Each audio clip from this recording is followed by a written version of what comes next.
particular spirits involved who began the Mormon religion, who began it in the spirit world, not on earth. They know the process that was involved with Joseph Smith, and Joseph Smith himself now knows the process that was involved.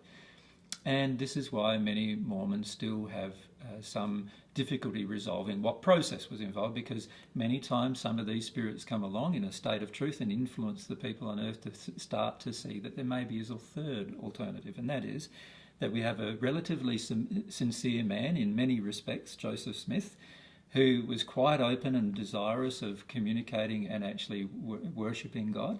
And as a result of his openness, he was quite open to being influenced by some people who believed there was a specific way that he should worship God.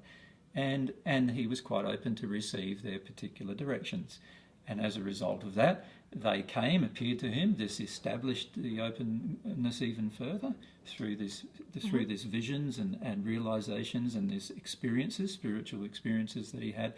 And then, since he was so open, this information could be transmitted to him. It doesn't mean that he was a fraud in the sense that he did experience it. The reality is he did experience many of the things and most of the things that he said he experienced. And the spirit, he just misinterpreted many of the spirits who were interacting with him. And he now, since he has passed, knows the truth about which spirits it was that were interacting with him at the time and what their underlying goals and motivations were. Just as those spirits always knew what their underlying goals and motivations were. And God does not communicate directly through voice to any human.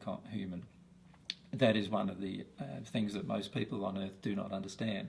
So every time that any person on earth believes they hear a voice coming from God, it is not from God, but rather from a person in the spirit world who is portraying themselves either to be God or allowing the person on earth to believe that they are God in the transmission of the information that they have to give to them.